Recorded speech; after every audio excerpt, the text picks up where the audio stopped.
we can spiral and we can snowball into reaching for this subjective level of perfection that's not real and we're never going to break the code for so that we can receive what we feel we should receive. And that's because we're putting everything out on the other person. And we cannot do that. We cannot allow our need for our perfectionism, what we think is perfect, to be relying on another human to co-sign it. Hey friend, welcome back to the Art of Managing Your Brain podcast. I'm Dr. Charlie Hornes, and today we're diving into a topic that holds a lot of us back, especially us high-achieving women, especially those of us in leadership and working often in male-dominated fields. Today we're talking about perfectionism. Yeah, I know, that's a hard one. A hard one for me. If you've ever felt like only perfect is good enough, or that one mistake somehow erases all of your hard work, then this episode is for you. In today's episode, we'll explore where perfectionism really comes from, why it holds you back, and how you can start embracing the concept of good enough. Ugh, I hate those words, but wait till I tell you about when I learned about them. It's going to be a good one. So by the end of this episode, I hope to equip you with tools to let go of perfectionism in a wonderful way that you feel great about and to pursue progress and purpose with confidence. All right, let's go. I'm Dr. Charlie Hornes, highly anxious people pleaser turned master certified professional life coach. Learning to manage my brain was so life-changing for me that I got certified so that I could teach these incredible evidence-based practices to you. Are you ready for massive change? Let's go. Okay, so today we're going to tackle that dreaded topic of perfectionism. But before we get into today's topic, a quick reminder. If you're enjoying this podcast, make sure to like, subscribe, and leave us a review. It helps to reach more people, and it shows our greater reach and keeps you connected with each new episode. Also, my two most popular masterclasses are available right now in a special holiday bundle. It is covering thought work fundamentals and strategies to navigate high-stress environments with confidence. You can head over to charliehornescoaching.com/flash sale for all of the details. And this is just for a limited time, and it is only for $47, but I'm only offering so many downloads. So run over there quick and grab your holiday masterclass bundle while you can. And don't forget, if you're curious about the patterns that might be holding you back, take my free Thought Saboteur quiz. You can grab that. It's a free quiz, and it's going to give you all kinds of great insights. You grab it at charliehornescoaching.com/quiz. It's a quick way to identify your primary thought patterns and learn some practical steps to shift them.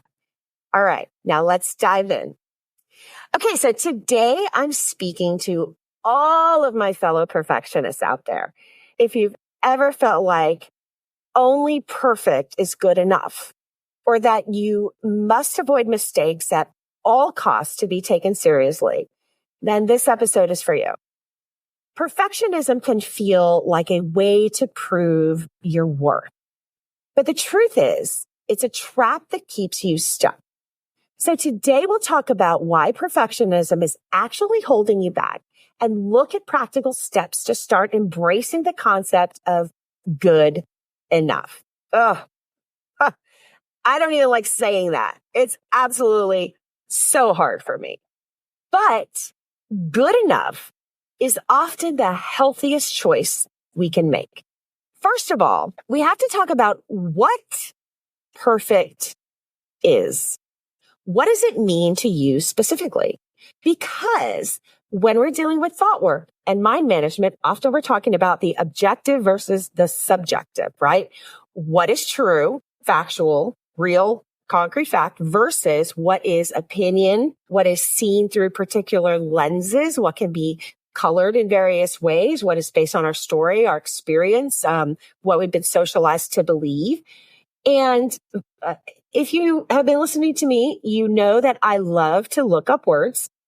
And I think that a lot of us think we know what perfect means, but it's different for all of us. And so I went ahead and got as you know, my trusty destroyed dictionary that I have had forever. And I looked up the word because we think we know what stuff is, but we really don't. So just looking at the actual word perfect, it means complete.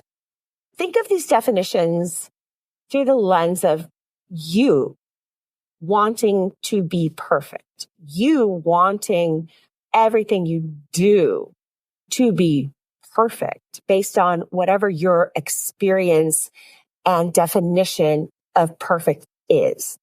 The actual definition is complete, having all its essential qualities, faultless, excellent, exact, precise, like a perfect circle, entire, total, to make perfect. So already, just listening to some of these words, it's impossible to meet these goals. None of us are a perfect circle. We're all cracked and broken and full of shards and sharp corners and pointy elbows and, pointy words. And we never get it right. Part of our humanity, part of our brokenness is we're never going to get this right. That's why we're human. Faultless, excellent, exact, precise. These are things we're never going to be. We're never going to be these things, ever. Then we go to perfection, the noun. It's making or being perfect, a person or thing considered perfect, to perfection, perfectly. And I think that's interesting because it states a person or a thing considered perfect. Now, again, considered, that is a subjective term. So whatever it is that we consider to be perfect, whatever person it is that we consider to be perfect, it doesn't say what it is. It says that we consider them or it to be perfect, which means it's different for everybody. And then when we look at the term perfectionist, it's a person who is satisfied with nothing less than what he thinks is perfect. Again, a subjective term. What he thinks, and forgive the patriarchal language, but gosh knows when this dictionary is from. So, we'll just fill in the blank there with whatever makes you more comfortable. But what he thinks is perfect. All of the language in the definition is subjective. All of the language is based on what somebody's perspective of perfect is. And it says that what he thinks is perfect. So the idea of perfection in itself is fallible because it is subjective, unless we're talking about something concrete like a perfect sphere or circle that has no cracks and shards and is unbroken. But humanity is broken. So from the get-go, and why I'm looking at definitions is because I want to start off this episode talking about something very difficult and near and dear to many of our hearts. If you are one of these high achieving women like me, especially when we're in that pressure cooker of male dominated fields. Perfect is not a thing. It is an idea and it's different for everybody. So let's start there. That is on absolute level ground. It's different for all of us. So we're going to start by examining where perfection really comes from as we look through this lens of there's really no such thing as perfect. It's not a thing. But where does it come from? Because there's a lot of pressure when it comes to perfect. So for many of us, perfectionism, it's rooted in a deep desire to be seen as competent, and valuable. So that has something to do with what other people think about us. Now, if we're talking about perfection being subjective, from the get-go, whomever it is that we want, that we desire to see us as competent and valuable, already starts off with a different definition or picture in their brain of what perfect means and what expectations there are of us to live up to their perspective of perfect, what they think, what he thinks is perfect. So somewhere along the way, we learned that our worth is tied to our achievements. And it's easy to see how this belief takes root in the male-dominated spaces many of us work in. I know I did. That was one of the problems that I had. And that was one of the fastest ways I was able to give away my power, because I was in dysfunctional situations. But the only way that I knew that I was being successful, as in like what bars to hit so that I could overachieve them, was hearing back from others, their feedback about my achievements. And so when we feel like we have to continue to prove ourselves to people that inherently may not think we belong where we are, maybe we hold an office where they don't agree with, or maybe we have some sort of, leadership power or decision making over others. And they may have been raised in certain belief systems that women shouldn't hold those positions or have that type of power over them personally because of however they were raised or whatever it is that they believe or whatever they were taught. So when we're looking to people who may not agree we should be there to co-sign our achievement so that we know we're being successful, we're already setting ourselves up for failure. And we're allowing ourselves to be judged by someone else's perspective of perfect that we don't even know. And so how can we even possibly know the bar to achieve or to overachieve to make sure that we've done what we want to do? And most of us that are highly driven, we're overachievers. We don't want to just hit the bar. We want to skyrocket past it because that's just what we do. We've already set ourselves up for failure when we're looking at this from a formulaic perspective. When I am asking someone who may already disapprove of me to approve of my achievements, I'm going to fail. And then when I'm asking somebody to determine this level of perfect or success, the words that the definition was using, it is entirely subjective. And so I'm never really going to understand what another person's perspective of perfect is or that level of success. And their perspective is going to be entirely different than mine. So we're already on super shaky, uneven ground there. So we're no longer on a level playing field. And it's easy to see how this belief takes root, where we may feel that we have to continue to prove ourselves at every turn because we are not receiving that level of feedback to let us know that we're hitting the marks of not only achieving, but potentially overachieving so that we can feel like we're hitting our perfect marks, right? And even if we understand we're never going to be, quote, perfect, we are achieving levels usually above and beyond what people that are not so highly driven would, target. But perfectionism, it's actually not about true excellence because A, it's entirely subjective and we've already determined that. It's based on what a person thinks is perfect, as the definition describes. What it is about fear. And this connects back to our survival mechanism. This is not about excellence. It's about being afraid of not hitting the marks. It's about controlling how we're seen by other people, making sure there's no room for criticism. Often that's what perfectionism is. We don't even often know that that's what we're doing. A lot of the time we may say, well, I'm not afraid, or I don't care what other people think or whatever, but we do because It is in a social contract that other people let us know when we are doing the job we're hired to do. And often when we're talking about making sure there's no room for criticism, it's not that we care necessarily about the criticism itself. Most of us can handle great feedback, constructive feedback, even some, not so constructive feedback. We're adults and capable of doing our jobs.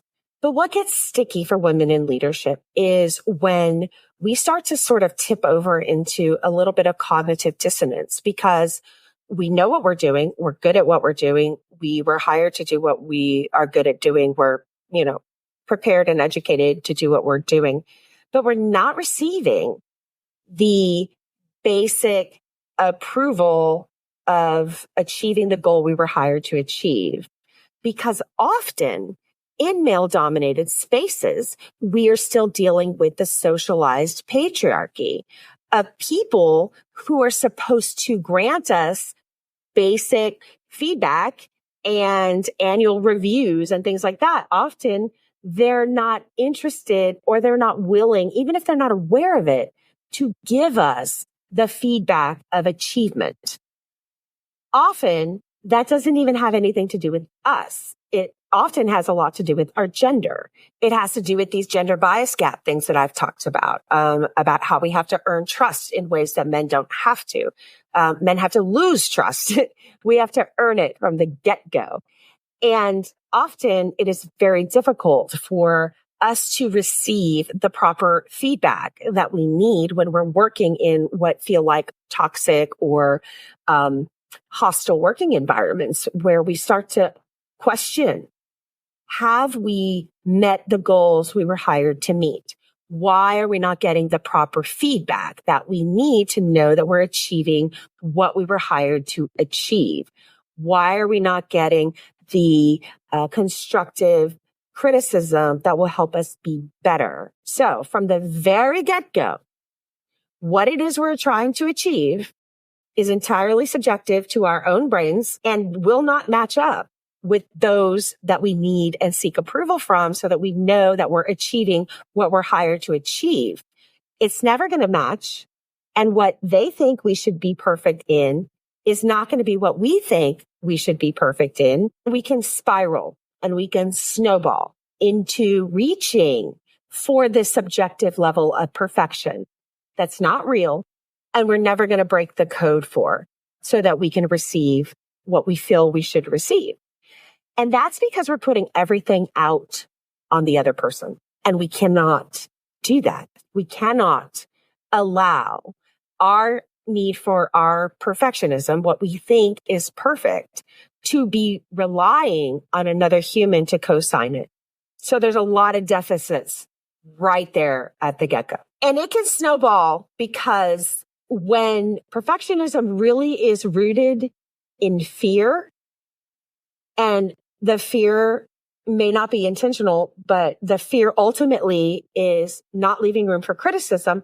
Often we don't know why we're doing that, but it has a lot to do with this idea of not matching perspectives of perfect, not getting appropriate feedback, having this level of cognitive dissonance where we know we're doing a good job, but the reality around us is not showing that we're doing a good job because there's more at play. And when we're trying to avoid the fear of there being consistent criticism, especially when we don't understand where it's coming from, because again, we know what we've done well. And our reality is just not necessarily giving that reflection back to us because we're dealing with people looking through things from their own perspective, their own lens, and their own subjective reality.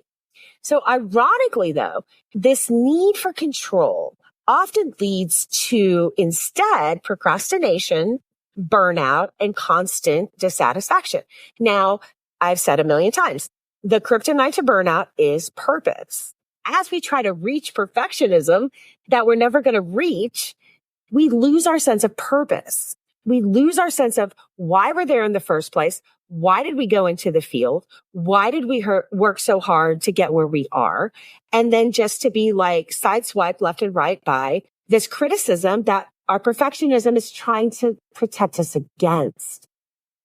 And yet it can't. And that is when the procrastination, the burnout, and the constant feeling of dissatisfaction comes into play after all of these things have snowballed. We don't start with burnout. I don't know any woman who's worked as hard as they've worked to get where they are, put up with all the bullshit they've put up with. I mean, in my field, the level of sexism, the level of glass ceilings, the level of achieving that I had to do and was willing to do and did with heels and a smile, I didn't leave my field because I was burned out. I worked my butt off and I loved every minute of it. And we live in seasons, right? We're able to function when things are high and we have to, show up and we're all in and we do the job and we burn the candle at both ends. And we love what we do because that's why we're doing it. And then we have the times when, we ease off the gas and, we can chill and catch up and whatever. And yeah, you have seasons of tired and seasons of overwork but we don't leave our fields because of it. Why are we there otherwise? Why have we worked so hard to get there? Burnout is after all of this snowballing, all of this chasing perfection, which is simply avoiding criticism we don't understand because we're become afraid of it when you don't know why you're being attacked or you're getting criticized or you're getting what seems like blindsided out of left field after doing a great job that you've done. When that stops making sense and we suddenly don't know why we're there, what we're doing, and why we're not getting any traction forward. We're not getting the raises. We're not getting the promotions. We're not getting, the staff, the bigger budgets, the things that we're pitching for and trying really hard to and worked really hard for. We're not getting the things that we should be getting. It's not making sense. And that's the cognitive dissonance where reality is not matching what we know to be true. And then we stop wanting to put our time and energy into something that seems fruitless, especially after we work so hard to get there. That's the procrastination. That's the burnout. That's the constant feeling of dissatisfaction. It's because we've lost purpose. It's because we're using metrics that are made for us to fail. Other people's subjective perspectives of when we're doing a good job. Other people's perspectives on how we should be perfect, how we should be flawless, how we should not have any mistakes, any errors, because you're being held up to standards that are made for you to fail. Now, my husband says all the time, he's a manager of people. He says, great is the enemy of good. I've heard that tons of times, but he says it to me all the time. And he's right, because often I can get stuck in the minutia. It's like this saying, we get rigorous and then we get caught in the rigor of being rigorous, right? It's the same thing with perfectionism. It's like, I need this. I want this so good. I want this as good as it can possibly be. I understand perfect's not a thing, but I sure can aim to get as close to it as possible. And then because perfect is not a thing for humans, perfect is not only subjective, it's infinite. It can go on forever to the point where you pass the level of it being just right and you go into like ruining it. I've done that with art. Not that I'm very good at art, but you put enough paint on something, it starts to go brown and doesn't look like anything, right? You've missed the opportunity for the sweet spot. That's what we're looking for. We're looking for the sweet spot. So let's tie this into thought work. So let's reframe this idea and let's remind ourselves perfectionism isn't excellence. It's fear disguised as control. Excellence comes when we grow, when we learn, when we take risks. It doesn't come from avoiding mistakes. And if we are in hostile and toxic work environments, we can get a bit gun shy. We can get very sensitive to criticism, because if we're in a situation of a disproportionate level of criticism in comparison to the situation, then we begin to want to avoid mistake, avoid any criticism. When you're aiming for good enough rather than perfection, your brain operates with less stress, allowing you to actually be more productive and creative. Why? Well, because striving for perfection activates the brain's stress response, making you tense and anxious. Because now there are these unachievable expectations that you think you're going to meet, and there's no timeline because it's infinite. So you can sit there and, get caught in the rigor for hours and continue to feel like you're making progress and you're fixing something or you're making something better. But all you're doing is activating your stress response once you've passed that sweet spot that you need to identify for yourself. What is good enough? Now, one of the things that made me absolutely bananas when I first started learning from my own coaches about thought work and practicing this, my main coach, Brooke, she said, do B- work. Yeah, I'll let that sink in. B- work.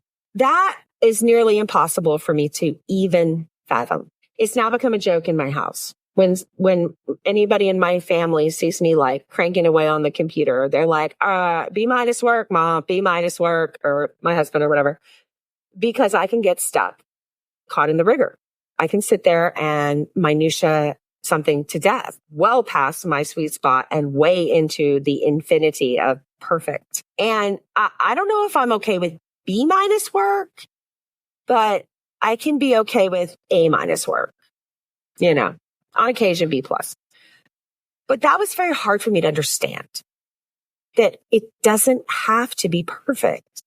And the reason it makes us feel so terrible is because when we begin to seek that unattainable perfection, we've kicked off our auto stress response in our brains and we begin to feel tense.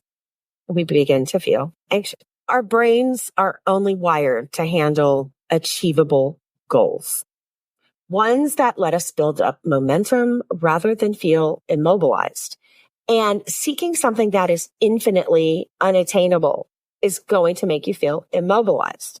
So just starting from that place alone, understanding that perfect is not a thing. Perfectionism is not a thing.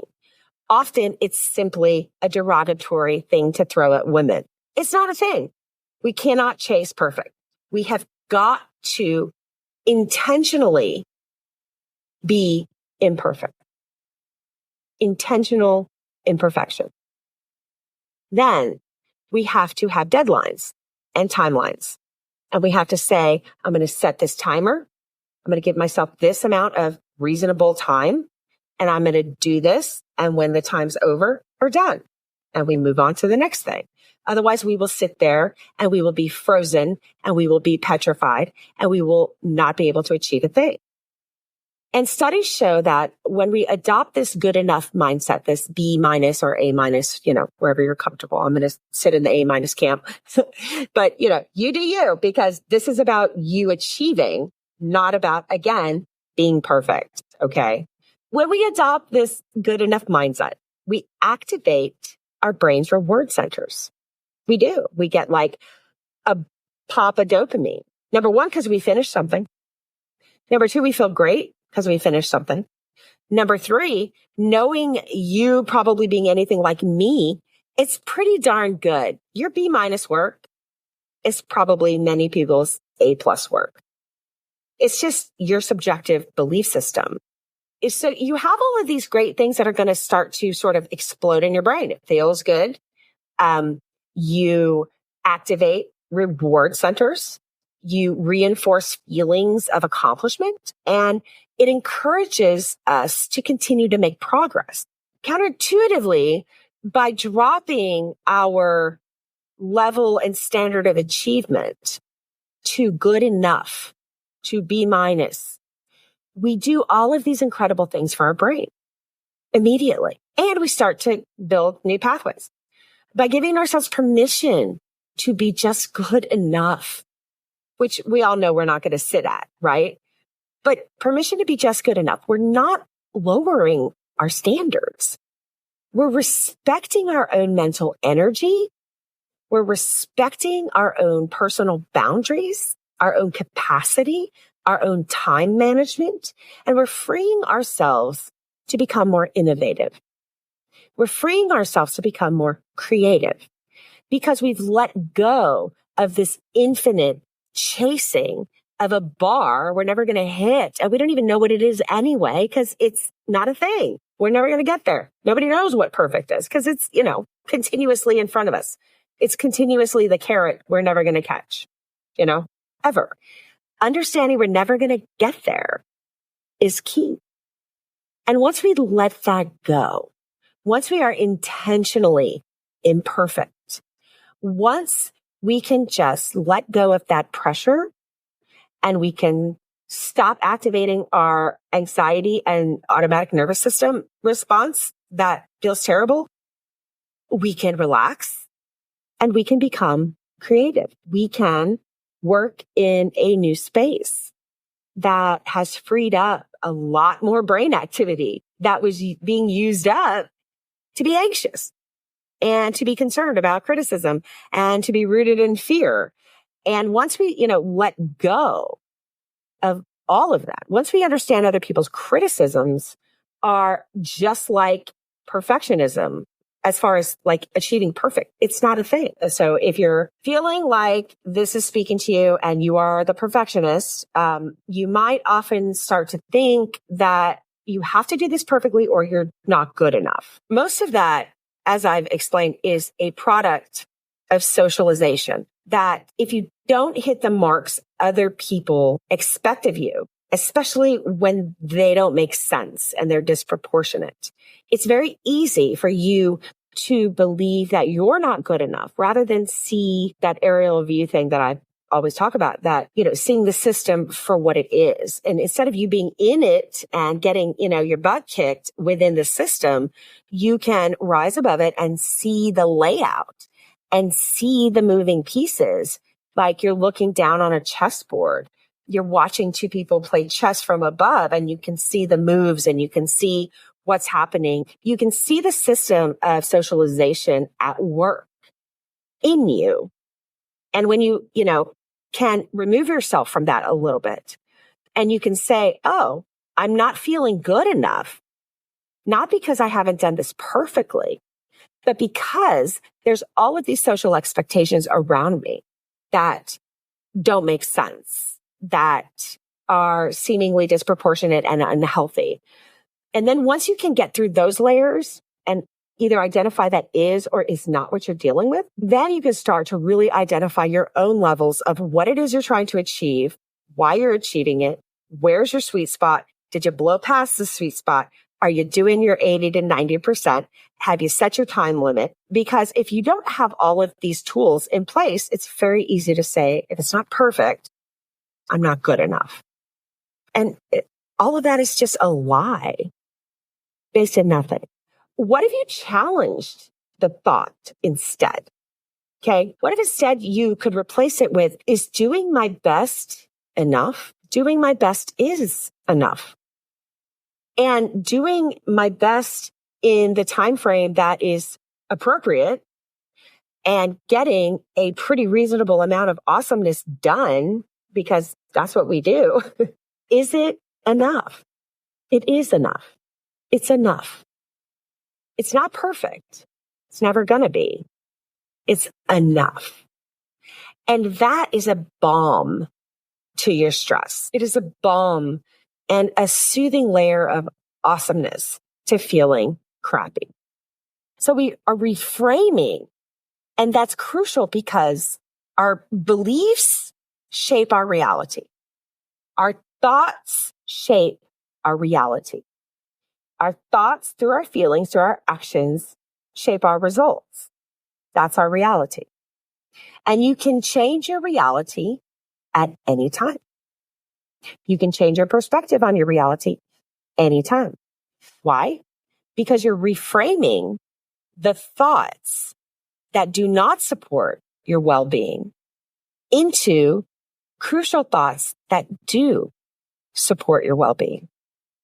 And therefore, the results you will begin to get are entirely different than the results you got. So next time you catch yourself striving for this perfection, when you catch yourself stuck in the rigor, when you catch yourself in the minutia, when you are thinking about what other people think about your work rather than what you think about your work, I want you to pause the minute you identify it. And it takes practice. Sometimes, you don't identify it for a long time because you're so in these habits and these thoughts, and you're so used to this stuff that doesn't serve you, and you don't even know you're doing it.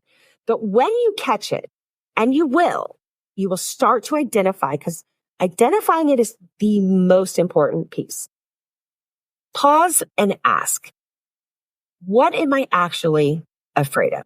What is the fear this is rooted in? Maybe ask, how might I be holding myself back by aiming for this perfection, this thing that I'll never achieve? And sometimes it's you holding yourself back. And sometimes it's the fact that you have not identified the external circumstances that are holding you in a vice grip, that are causing your brain to go into high levels of anxiety and stress that you don't need to do. So these questions are going to shift your focus from that fear of whatever criticism. And they're going to create this level of empowerment where you are making choices for yourself. You are determining your level of work, your level of satisfaction, your level of purpose, so that you're not falling into burnout. You're not falling into dissatisfaction. You're not falling into not wanting to show up anymore and procrastinate and wondering why you spent, all this money and 25,000 years in training and education and experience to just hate what you do. Okay. That's not going to work. That's not helpful. You're living in fear, and identifying the root cause of that is paramount. But when you ask yourself these questions, when you challenge these thoughts, when you begin to identify them and you shift your focus from whatever that fear is, potentially identifying where it's coming from, and you shift to empowerment, making your own choices, determining for yourself what is and is not acceptable, what is and is not good enough, and then simply receiving the feedback that you need to know you can keep doing your job. All right, let's get real practical real quick. So we have that 80% rule. We talked about 80, 90%. So pick a task this week, whether it's a project, an email, a workout. I have a lot of really fit friends, and it's not my jam. I do not like exercise, never have, never will. But they give me great advice because, again, I can get really perfectionist with this stuff. I want the outfit. I want the shoes. I want the hour-long whatever. And they're like, hey, Charlie, 15 minutes, 10 minutes. Put your sneakers on and do 10 minutes of something that makes you breathe heavy. Whatever that is, 15 minutes. And then they're like, and what's interesting is when you do the 10 minutes or the 15 minutes, well, you're already doing it. So then you're like, well, maybe I can do another 10. Then you end up doing 30 minutes, which is great. But that's not your intention, right? Even if it's a workout, get the 10 minutes, the 15 minutes, blow off the outfit and the, perfect workout routine and getting to the gym and back. Like, just go outside, 10 minutes.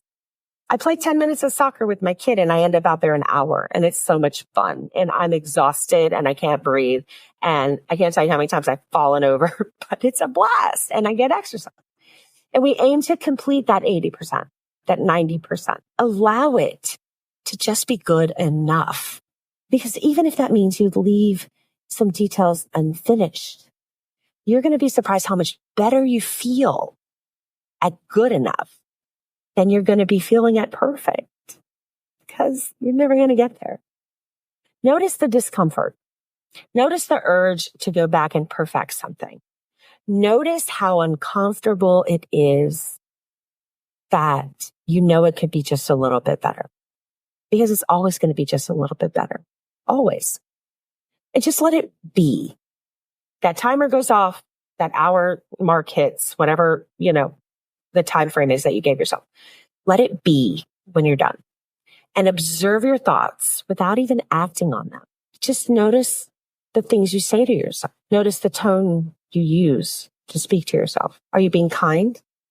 Are the thoughts intrusive and unkind? Are you judging yourself? Are you beating yourself up? Are you being ugly? Are you looking for other people to approve of you? What's happening with your thoughts? And why do we do this? Because this 80% rule trains our brains to tolerate imperfection. It trains our brains to begin to understand there is no perfect. There is an end we have to identify for ourselves. Otherwise, it goes on forever.